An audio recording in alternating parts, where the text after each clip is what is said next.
Tillis. Thank you, Mr. Chairman. Judge Kavanaugh, thank you again for being here, and I apologize for what you're going through right now. I can't imagine it. I've gone through a campaign and had a lot of smears, but it pales in comparison to what you've had to deal with.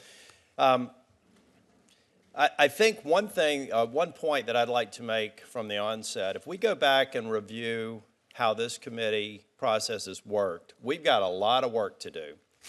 We've had members take it on themselves to release committee confidential documents instead of respecting the process. We've had an allegation held for nearly 7 weeks that would have given us plenty of time to investigate. And then when we finally got the information, I invite everybody, particularly the American public, there is an investigation going on. And a lot of it's been documented. There's a chronology on the website that says that each and every time an allegation was made, the staff followed up on it. And sadly, in several different instances, the Democrats declined to participate. They listened in on at least one interview with you, didn't ask a single question. If they wanted to find other leads and other things to do, why not ask? If you're really trying to get to the facts, if you're really trying to do your job to investigate. We're investigating. It's our job. I think in response to the ranking member's question that Judge Kavanaugh said, I'm here, you're asking me questions. But you know what? When the committee staff, I assume, directed by the ranking member, says, no, we're not going to ask questions of Judge Kavanaugh when he wanted to come in and clear his good name, what are you really after? You may not be after the truth. Maybe you are. Maybe you're after executing some sort of a political agenda. Maybe it's a mix of both.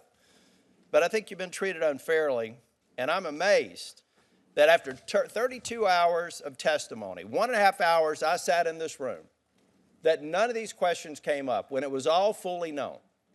Lawyered up, as a matter of fact. I also want to go back to the comments this morning. I think I heard, and we can go back to the record if someone disagrees with me, I think I heard Dr. Ford say that she wasn't aware of the fact that we said we'd come to California, we'd make it confidential, we'll completely depose and ask any questions you want to. I think I heard her say she wasn't aware of that. I don't know where that came with counsel or not, or whether counsel just neglected to tell her counsel, but the fact of the matter is that offer was out there. We were moving heaven and earth and even moving the schedule to get to the truth. We're doing an investigation. We're doing our level best. I hope that the American people who are watching this will go out to the Senate Judiciary website and take a look at this chronology. Take a look at the lack of investigation on the part of the people who want the investigation. It doesn't make a lot of sense. Every opportunity you have to go and question a witness, every opportunity that we've had to find more truth, to find more facts, we've done it. It's documented. We've got sworn statements. We're doing our job. We're doing the committee work. Judge Kavanaugh, I also have to say, I believe that you're you're the first major target of a new strategy that's developed here. And I think you're right. I think it's just basically attack, attack, attack. It's not advise and consent. It's search and destroy.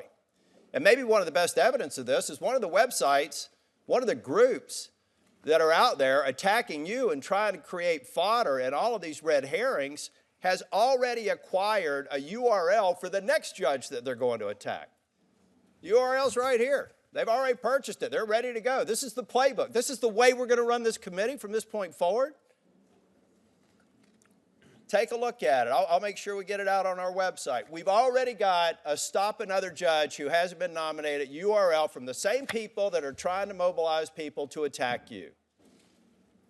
There are some people here who may sincerely have concerns. I would tell you to pound the table with your ranking member and the leadership on your side to say, why didn't we ask questions? Why did we listen in and defer? Why didn't we do our part of the investigation while this leader did everything he could to accommodate Dr. Ford and to run down every single lead that's been presented to us? Weeks after it was known to the minority. I look forward to supporting your confirmation. I believe that you're going to be on the bench. You know, as Senator Cornyn said, These are allegations that can be pursued through the courts if they actually rise to a level to where they can be prosecuted. And everybody on the other side of this dais knows that that's not going to happen. Senator Booker.